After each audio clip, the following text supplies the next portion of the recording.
Hello hi friends, welcome to GDB views. ఎలా ఉన్నారు అందరూ? ఈరోజు అనగా మార్చ్ 4, 2025 శ్రీ క్రోధినామ సంవత్సరం ఉత్తరాయణ హేమంత ఋతువు కృష్ణపక్ష. ఈరోజు మంగళవారం పంచమి. అశ్విని నక్షత్రం అయిపోయి భరణి నక్షత్రం వస్తుంది.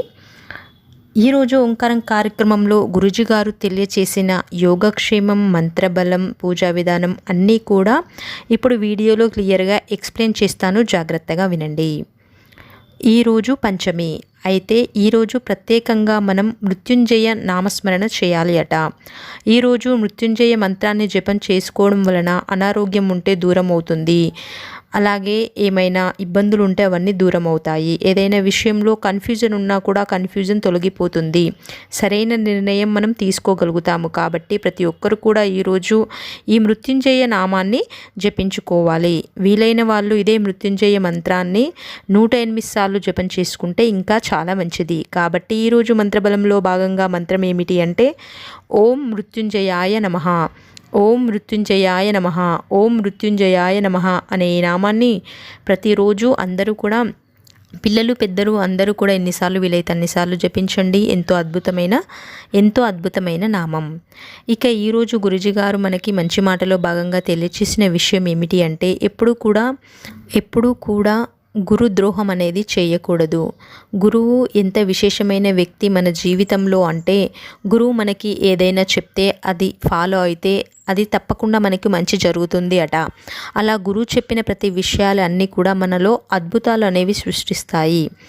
అలాగే ఏమైనా గురు శాపాలు కానీ గురు దోషాలు కానీ ఏవైనా వస్తాయి గురువుని దూషించడం వల్ల, గురువుకి ద్రోహం చేయడం వలన. కాబట్టి గురువుని గౌరవించండి. ఇక మరొక విషయం ఏమిటి అంటే ఎప్పుడు కూడా ఏది ఎక్కడ ఉండాలో అక్కడ ఉండాలి. ఊరంతా తిరిగి వచ్చి ఆ బట్టలతోటి దేవుని పూజ చేస్తే ఫలితం అనేది ఉంటుందా? ఉండదు. దానికి ఒక మడి అనేది ఉండాలి. దేవుని పూజ చేస్తున్నాము అంటే ఒక ప్రత్యేకమైన బట్టలు, ఉతికిన బట్టలను వేసుకోవాలి. ఇలా ప్రతిదీ కూడా ఏది ఎక్కడ ఉండాలో అలానే ఉండాలి. ఏది ఎలా ఫాలో అవ్వాలో అలానే ఫాలో అవ్వాలి. మన సనాతన ధర్మంలో ఎలా అయితే తెలియజేయబడిందో అలా ఫాలో అవ్వాలి. ఇక ఈరోజు తారాబలం. ఈరోజు నిత్య నక్షత్రంగా భరణి నక్షత్రం ఉంది. ఈరోజు భరణి నక్షత్రం అయింది కాబట్టి అశ్విని మక మూల నక్షత్రం వారికి సంపద తార విశేషమైన రోజు ఉపయోగించుకోండి. ఇక భరణి పూర్వ పుబ్బ నక్షత్రం వారికి జన్మతార కాస్త ఆరోగ్యంలో వ్యత్యాసాలు వస్తాయి, జాగ్రత్తగా ఉండండి. ఇక కృత్తిక ఉత్తరాషాఢ నక్షత్రం వారికి పరమమిత్ర తార చాలా విశేషమైనది, చాలా మంచిగా ఉపయోగించుకోండి. ఇక కృతిక ఉత్తరాషాఢ నక్షత్రం వారికి పరమమిత్రతార చాలా మంచిది, ఉపయోగించండి. రోహిణి అస్త శ్రవణ నక్షత్రం వారికి మిత్రతార వీరికి అదృష్టంగా ఉంది, ఉపయోగించుకోండి.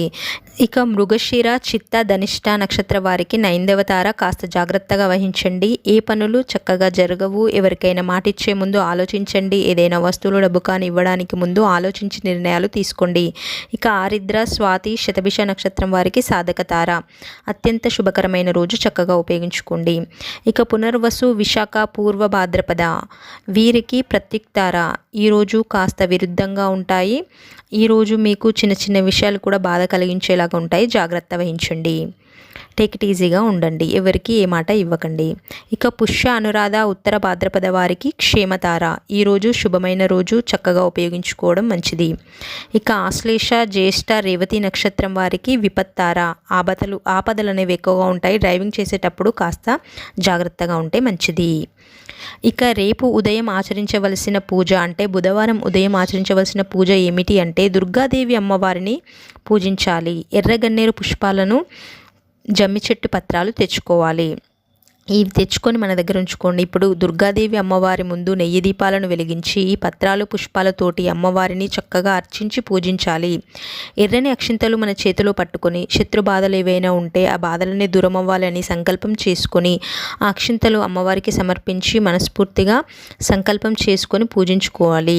ఇలా చేసుకోవడం వలన మన ఇంటి దగ్గర కానీ, మన వృత్తిలో కానీ, మనం వర్క్ చేసే దగ్గర కానీ ఎక్కడైనా కూడా మనకి ఎవరైనా శత్రువులు ఉంటే ఆ శత్రువుల నుంచి ఎటువంటి ఆపదలు బాధలు అనేవి రాకుండా మంచి జరుగుతుంది.